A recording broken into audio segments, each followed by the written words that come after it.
السلام علیکم ورحمۃ اللہ وبرکاتہ۔ بسم اللہ الرحمن الرحیم۔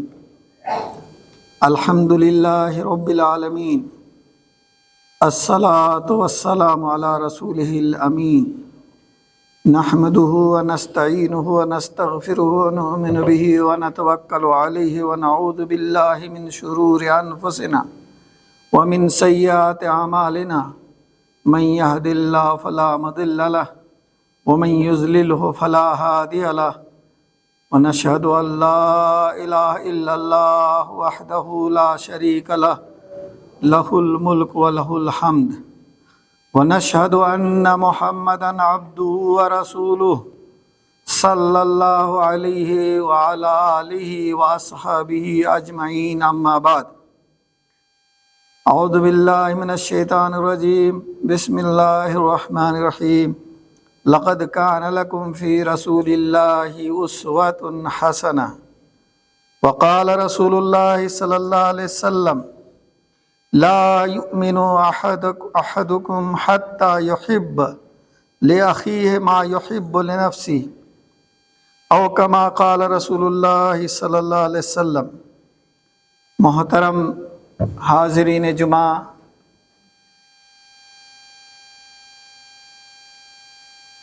ربیع الاول مہینے کی مناسبت سے کئی جمعہ سے اللہ کے آخری نبی ہمارے محبوب حضرت محمد مصطفیٰ صلی اللہ علیہ وسلم کی زندگی اور اس سے ملنے والے اسباق، اس پر گفتگو ہو رہی ہے۔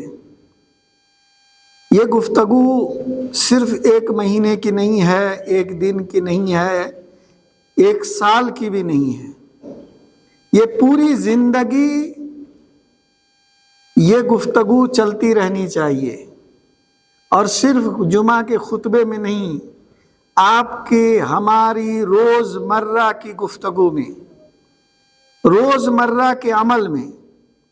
آپ بولنے لگیں تو ایک بار دیکھیں کہ ہمارے نبی صلی اللہ علیہ وسلم کیسے بولتے تھے، آپ ہنسنے لگیں تو دیکھیں کہ ہمارے نبی پاک صلی اللہ علیہ وسلم کیسے ہنستے تھے، اور آپ کو غصہ آ جائے تو اس غصہ نبی کریم صلی اللہ علیہ وسلم کو بھی آتا تھا، ہے کہ نہیں؟ تو وہ غصہ کا اظہار کیسے کرتے تھے، اور خوشی کا موقع آئے تو ہمیں کیسے کرنا چاہیے، تو ہم اپنے نبی کو دیکھیں۔ بیٹے اور بیٹیوں کی تربیت کا معاملہ ہو، گھر میں داخل ہونے اور نکلنے کا معاملہ ہو، سفر پہ جانے اور آنے کا معاملہ ہو، الغرض ہر قدم پر ہمیں اپنے نبی، اپنے رسول، جس سے ہم حقیقی معنی میں اپنی جان، مال اور دنیا کی ہر چیز سے زیادہ محبت کرتے ہیں، ان کا اسوہ دیکھنا چاہیے کہ وہ کیسا ہے، یہاں تک کہ غور و فکر میں بھی دیکھنا چاہیے، سوچ سمجھ میں بھی دیکھنا چاہیے کہ ہمارے نبی کا اسوہ کیسا ہے۔ یہ کوئی کیا کہتے ہیں کہ ایسا نہیں ہے کہ یہ ایک دن میں آپ کچھ کر کے، ہے نا، اور جو مذہب کے نام پر تجارت کرنے والے کچھ تماشا بھی دھارمک اور مذہبی قسم کے لوگ ہیں، ان کو کچھ دان دچھنا دے کر کے آپ اس سے چھٹی پا لیں گے۔ چھٹی تو پا لیں گے، لیکن آپ سفل انسان، کامیاب آدمی نہیں بن پائیں گے، اللہ کے رسول صلی اللہ علیہ وسلم کے سچے پیرو نہیں بن پائیں گے، اللہ کے محبوب نہیں بن پائیں گے۔ اگر ہم کو دنیا میں کامیاب ہونا ہے، ہم کو اور آپ کو دنیا میں سب سے اچھا ہونا ہے، دنیا میں آپ کو سب سے اونچے مقام پر جانا ہے، اور آخرت میں کامیابی چاہیے، تو یہ کوئی رسم بنا کر کے رسول اللہ صلی اللہ علیہ وسلم کی جائے کرنے سے وہ چیز حاصل نہیں ہونے والی ہے۔ وہ حاصل ہوگی کس سے؟ ایک ایک قدم پر اللہ کے پیارے نبی صلی اللہ علیہ وسلم کی پیروی کرنے سے ہوگی۔ کیوں کہ اللہ نے خود کہا ہے کہ رسول اللہ صلی اللہ علیہ وسلم کا اسوہ سب سے اچھا ہے، اور اللہ سے سچی بات اور کس کی ہو سکتی ہے؟ اور سب سے سچے اور پکے، دنیا کے سب سے اعلیٰ مقام پر پہنچے ہوئے ہمارے نبی رسول اللہ صلی اللہ علیہ وسلم نے بھی اسی بات کی تعلیم دی ہے کہ آپ ان کی مکمل طور پر پیروی کریں، تبھی جا کر کے آپ کامیاب ہو سکتے ہیں، اور اس کے علاوہ کوئی راستہ نہیں ہے۔ اسی لیے ہمیں آپ کی ایک ایک قدم پر پیروی کرنی چاہیے، آپ کی ایک ایک بات کو ماننا چاہیے، اور ایک ایک چیز میں ڈھونڈنا چاہیے کہ ہمارے نبی یہ کام کیسے کرتے تھے، اور اسی طرح سے کرنا چاہیے۔ ایک صحابی کے بارے میں آتا ہے کہ ابو دحدہ رضی اللہ تعالیٰ عنہ بڑے پائے کے صحابی ہیں، وہ ہمیشہ مسکراتے رہتے تھے، ہے نا؟ کہا نا مسکرانا سنت ہے، مسکرانا عبادت ہے، مسکرانے سے آپ کو ثواب ملتا ہے، مسکرانے سے آپ کے دل کو تازگی ملتی ہے، کیونکہ یہ نبی کی سنت ہے، سمجھ رہے ہیں نا؟ تو ہمیشہ مسکراتے تھے۔ تو ہوتا ہے نا ہر جگہ، ہر انسانوں میں تو ہے، بعض لوگ کہنے لگے کہ یہ ہمیشہ مسکراتا رہتا ہے، کہیں اس کا کھسک تو نہیں گیا ہے۔ جب یہ بات ان کی بیوی تک پہنچی تو انہوں نے اپنے شوہر سے کہا، چونکہ بیوی تو اپنے شوہر سے بڑی محبت رکھتی ہے، اور جب یہ بات سنی تو ان کو تکلیف ہوئی، تو انہوں نے کہا اے ابو دحدہ، آپ ہمیشہ جو مسکراتے رہتے ہیں تو لوگ آپ کے بارے میں ایسا ایسا تبصرہ کر رہے ہیں۔ انہوں نے کہا کرنے دو، میں نے جب بھی رسول اللہ صلی اللہ علیہ وسلم کو دیکھا، میری آنکھ جب بھی آپ کے رخسار مبارک پر پڑی تو میں نے دیکھا کہ آپ صلی اللہ علیہ وسلم مسکرا رہے تھے، یہاں تک کہ جنگ کے میدان میں بھی جب آپ کو دیکھا تو آپ صلی اللہ علیہ وسلم مسکرا رہے تھے۔ اگر رسول کی پیروی میں مجھے کوئی پاگل کہے اور مجنون کہے تو مجھے کوئی پرواہ نہیں ہے، مجھے اپنے رسول کی سنت سب سے زیادہ پیاری ہے۔ یہ جو صحابہ کا مقام تھا، جو اپنے رسول سے جان و دل سے ہماری طرح نعرہ نہیں لگاتے تھے، وہ واقعتاً محبت کرتے تھے، ان کا طریقہ یہ تھا۔ لہٰذا ہر چیز میں ہمیں اپنے نبی کی پیروی کرنی چاہیے۔ میرے پیارے بھائیوں، عزیزوں، چند باتوں کی طرف میں اشارہ کرتا ہوں، ویسے ساری بات آپ دماغ میں رکھیے۔ ایک بات دماغ میں رکھیے، ہم اپنے من سے کوئی دین نہ بنائیں۔ بات سمجھ رہے ہیں نا؟ آپ کو لگ رہا ہے کہ یہ کام دینی ہوگا، بہت سارے لوگ ہوتے ہیں نا، یہ کام دینی ہوگا، اور اپنے من کی بات کو دین بنا کر کے لوگوں پر تھوپنے لگتے ہیں، اور وہ نہیں کرتا ہے تو اس کو کیا کہتے ہیں؟ اس کے اندر دین میں کمی ہے۔ یہ بھی بہت بڑی کمزوری ہے اور نفسانیت ہے اور شیطانی وسوسہ ہے، جس سے نکلنے کی ضرورت ہے۔ مثال کے طور پر یہ حدیث آپ نے بار بار سنی ہوگی کہ 3 صحابہ کرام رسول اللہ صلی اللہ علیہ وسلم کے، دیکھیے صحابہ کرام میں کیا چیز تھی، وہ ہمیشہ ڈھونڈتے رہتے تھے کہ ایسی بات ملے جس پر عمل کریں کہ جنت میں جائیں، اللہ خوش ہو، رسول ہم سے محبت رکھے، یہ چیز ڈھونڈتے رہتے تھے۔ بات سمجھ رہے ہیں نا؟ یہ بڑی ان میں لگن لگی رہتی تھی۔ آپ صحابہ کی جب بھی مثال پڑھیں گے تو آپ کو یہ چیز ملے گی صحابہ کرام میں، اسی لیے نا ان کو اتنا اونچا مقام ملا۔ تو 3 صحابہ آپ صلی اللہ علیہ وسلم کے گھر میں گئے، ایک نے کہا، نہیں سب نے پوچھا آپ کی اہلیہ محترمہ ام المومنین حضرت عائشہ رضی اللہ تعالیٰ عنہ سے آپ کے دن چریا کے بارے میں، یعنی صبح سے شام رات کیسے گزارتے ہیں، تو انہوں نے بتایا جو جو کرتے ہیں، ہے نا، تلاوت، نماز، ذکر اور ساری چیزیں بتائی۔ ان کو کیا لگا کہ یہ تو رسول اللہ صلی اللہ علیہ وسلم کرتے ہیں، جبکہ آپ معصوم عن الخطا ہیں، آپ پر کوئی گناہ نہیں ہے، تو جب وہ اتنا کرتے ہیں تو ہم تو گناہگار لوگ ہیں، ہم کو زیادہ کرنا چاہیے۔ سمجھ رہے ہیں نا؟ ہم کو کیا کرنا چاہیے؟ زیادہ کرنا چاہیے، کوئی نیت غلط نہیں ہے، اور لیکن یہ جو بات ہے یہ اصل دین سے دور کرنے والی ہے۔ بات سمجھ رہے ہیں نا؟ وہ کیا، ایک نے کہا کہ میں اب شادی نہیں کروں گا کیونکہ بیوی بچے کے چکر میں پھنس کر کے کماؤ، یہ کرو وہ کرو، یعنی اللہ کے ذکر سے، فکر سے اور عبادات سے آدمی غافل ہو جاتا ہے، لہذا میں شادی ہی نہیں کروں گا۔ سمجھ رہے ہیں نا؟ دوسرے نے کہا کہ میں اب رات میں سوؤں گا ہی نہیں، رات بھر نماز پڑھوں گا۔ اور تیسرے نے کیا کہا؟ تیسرے نے کہا کہ میں زندگی بھر روزہ رہوں گا، بلا روزہ کے کبھی نہیں رہوں گا۔ بات سمجھ لیں؟ جب نبی کریم صلی اللہ علیہ وسلم تک یہ بات پہنچی تو آپ صلی اللہ علیہ وسلم خوش ہو گئے؟ نہیں، ناراض ہو گئے۔ اچھا بتائیے کہ ان کی نیت غلط تھی؟ نہیں۔ جو کام کرنے جا رہے تھے وہ غلط تھا، تو غلطی کہاں تھی؟ یہ ڈھونڈنے کی چیز ہے۔ بات سمجھ رہے ہیں نا؟ اگر ہر آدمی اپنے من سے اللہ کی عبادت کا طریقہ ایجاد کرنے لگے، اپنے من سے کرنے لگے گا، تو یہ دین ایک رہے گا؟ نہیں رہے گا۔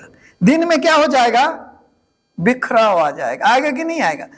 اسی لیے صرف نیت صاف ہونے سے نہیں ہوتا ہے، بظاہر وہ کام اچھا ہونے سے نہیں ہوتا ہے، اس کا رسول صلی اللہ علیہ وسلم کی سنت کے مطابق ہونا بھی ضروری ہے۔ سمجھ رہے ہیں نا؟ اور دوسری بات کیا تھی کہ اللہ کے رسول صلی اللہ علیہ وسلم نے جو بات حقیقی دین کی تھی، کہا گیا نا وَمَا يَنْتِقُ عَنِ الْهَوَىٰ إِنْ هُوَ إِلَّا وَحْيٌ يُوحَىٰ، کہ وہ اپنے من سے کچھ نہیں کہتے تھے، جو وحی آتی تھی وہی کہتے تھے۔ جب وحی کے مطابق اللہ کے رسول صلی اللہ علیہ وسلم نے ساری بات ہم تک پہنچا دی، کر کے دکھا دیا، اور ہر چیز کے بارے میں صاف صاف تعلیم دے دی، تو اب اس میں ہمارا کام صرف پیروی رہ گیا ہے۔ اگر وہ نہیں کرتے ہیں تو آپ اپنے عمل سے کیا کہتے ہیں؟ نعوذ باللہ، رسول اللہ صلی اللہ علیہ وسلم نے صحیح ڈھنگ سے ہم تک نہیں پہنچایا، یا رسول اللہ صلی اللہ علیہ وسلم کے کام میں کوئی کمی رہ گئی، اسی لیے ہم پورتی کرتے ہیں۔ گویا آپ اس سے زیادہ جاننے والا، اللہ کے رسول سے زیادہ تقوی پگارنے والا، تقوی پیدا کرنے والا، یہ نہ بننا جائے۔ سمجھے نا؟ یہ سمجھے نا یہاں مین نقطہ کیا تھا؟ مین نقطہ سمجھ میں آیا کہ نہیں سمجھ میں آیا؟ اسی لیے رسول اللہ صلی اللہ علیہ وسلم بہت غصہ ہوئے اور صاحب صاحب کہا، اے لوگو، جمع کیا، میں نے ایسا ایسا سنا ہے، اے لوگو سن لو، تم میں سب سے زیادہ شریعت کا جاننے والا میں ہوں۔ کون ہے سب سے زیادہ شریعت کا جاننے والا؟ اللہ کے پیارے نبی حضرت محمد صلی اللہ علیہ وسلم، اور اللہ سے سب سے زیادہ ڈرنے والا بھی میں ہی ہوں، کیونکہ انہوں نے حقیقت کی آنکھ سے اللہ کو دیکھا ہے، ہم نے تو ان سے سنا ہے، لیکن ہم سے زیادہ صحیح طریقے سے ان کو معراج کروائی گئی ہے، ان کو کچھ حقیقت کو دکھایا گیا ہے، وہ زیادہ جانتے ہیں رسول اللہ صلی اللہ علیہ وسلم۔ لہٰذا کہا کہ سب سے زیادہ اللہ سے ڈرنے والا میں ہوں، مجھ سے زیادہ ڈرنے والا مت بنو، مجھ سے زیادہ شریعت کا جاننے والا مت بنو۔ اور کہا کہ میں روزہ بھی رہتا ہوں، میں افطار بھی کرتا ہوں، یعنی بلا روزہ کے بھی رہتا ہوں، یہ نفلی روزہ کے بارے میں ہے۔ میں رات میں سوتا بھی ہوں اور میں جگ کر کے نماز بھی پڑھتا ہوں، پوری رات نہیں جگتا ہوں، سمجھ رہے ہیں نا؟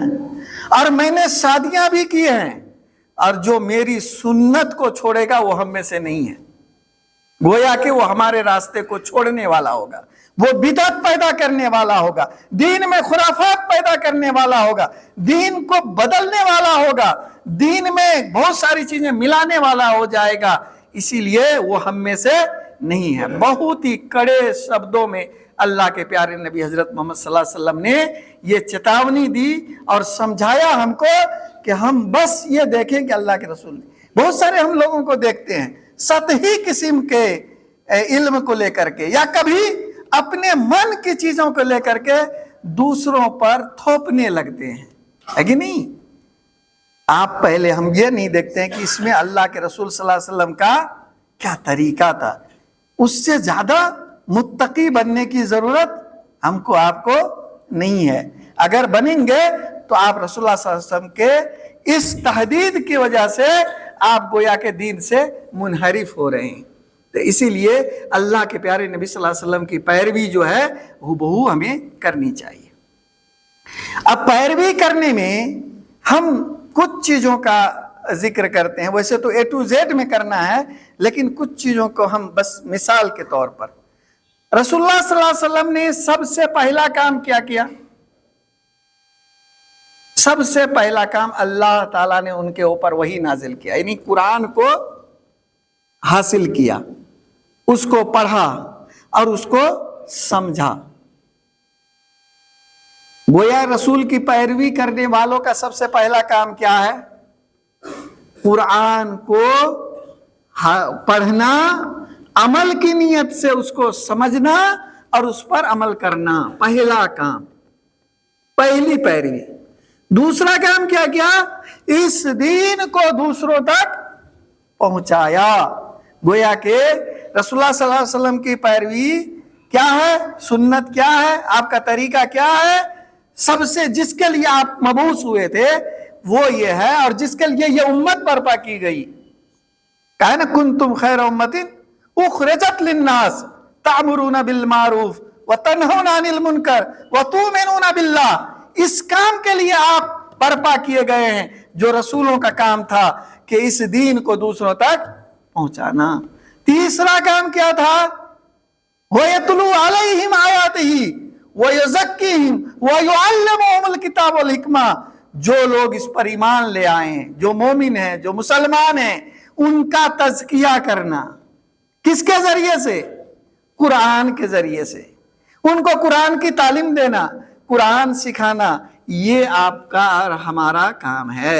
جب یہ کام آپ کریں گے تو آپ کو لگے گا کہ ہم اللہ کے رسول صلی اللہ علیہ وسلم کی سچی پیروی کر رہے ہیں۔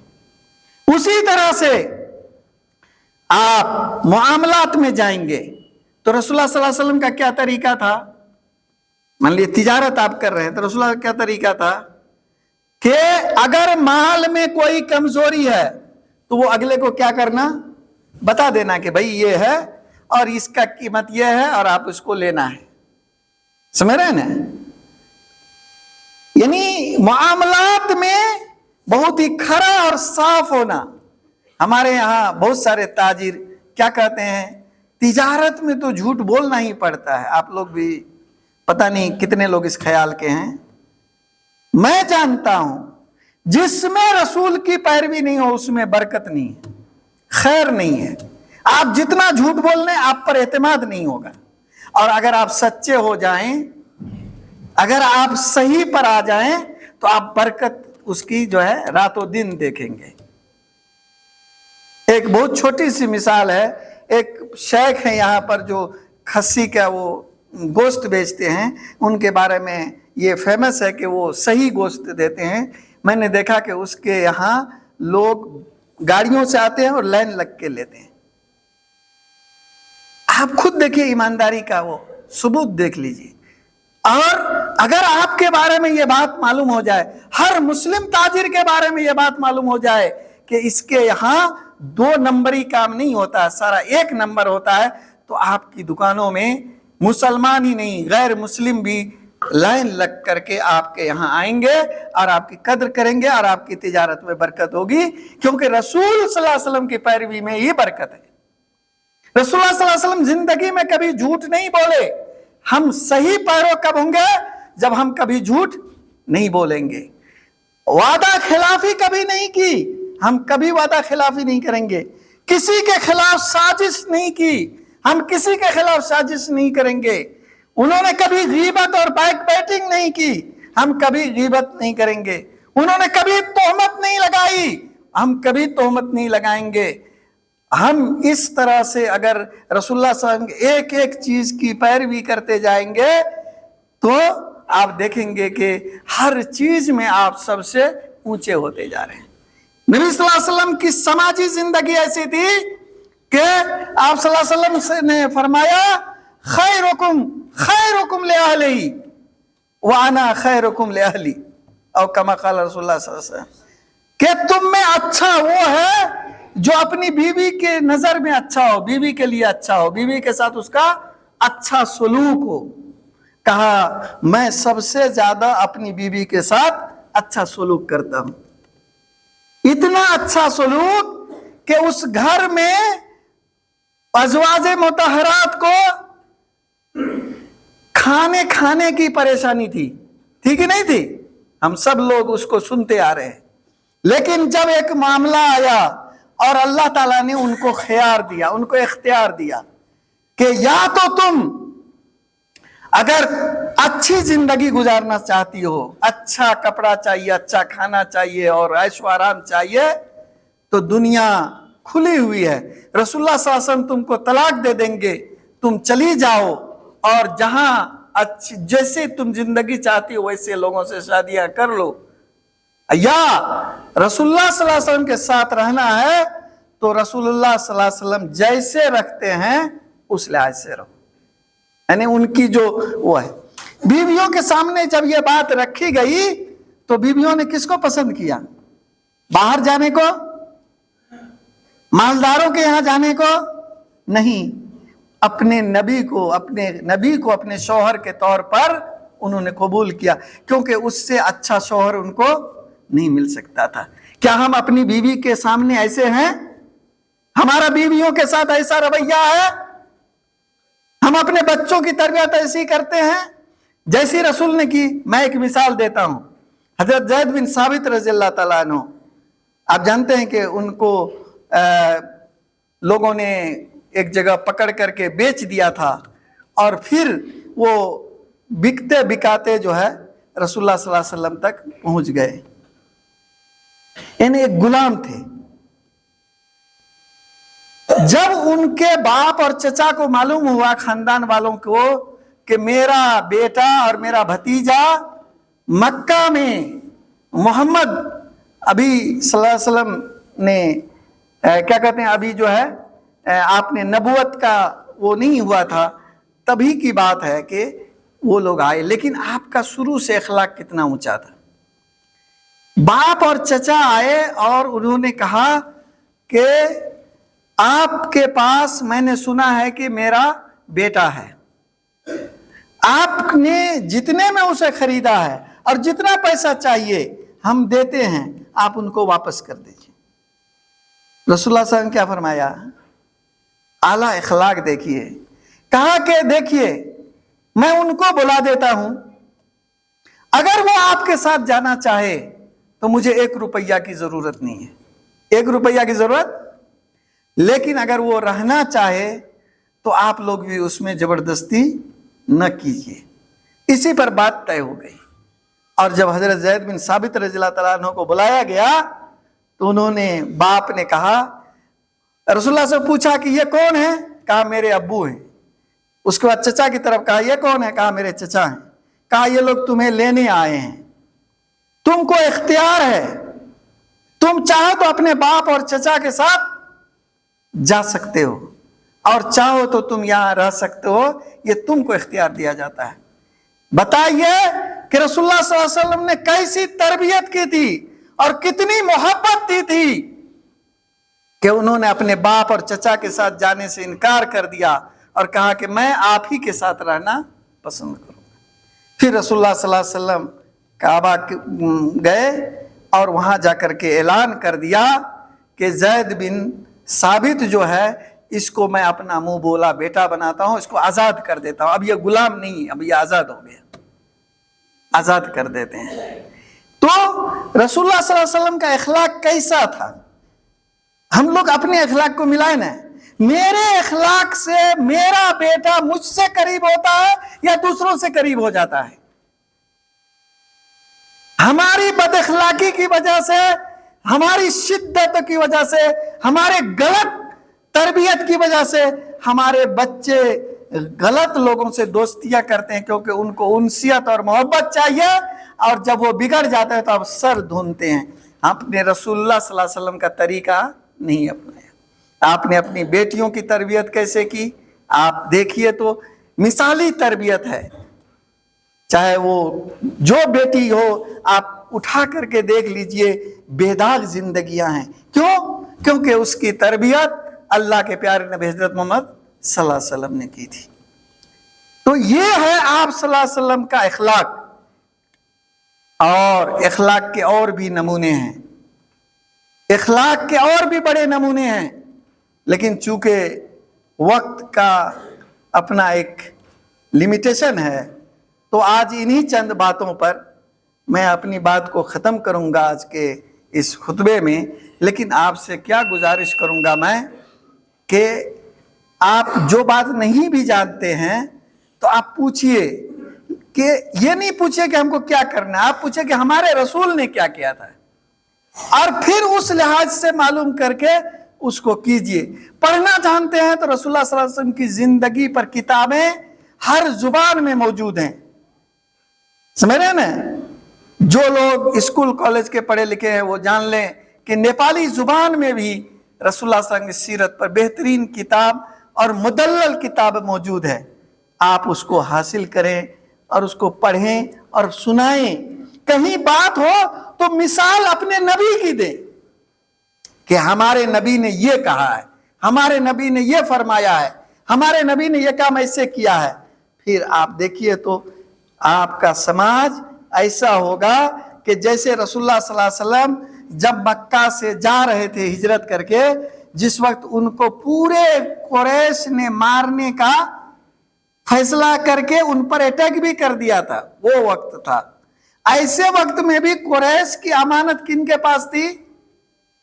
حضرت محمد صلی اللہ علیہ وسلم کے پاس، سمجھ رہے ہیں؟ اور زمانہ قریب تک جب ہمارے تابعین، تبع تابعین اور صالح مسلمان تاجر جو مختلف جگہوں پر گئے، ان کی امانت داری کا یہ عالم تھا کہ غیر مسلم لالا کر کے امانت اس کے پاس رکھتے تھے۔ اور آج افسوس کی بات ہے کہ ہم اپنی امانت کس کے پاس لے جا کے رکھتے ہیں؟ غیر مسلموں کے پاس، کیونکہ ہم کو خود مسلمان کو مسلمان پر یقین نہیں ہے۔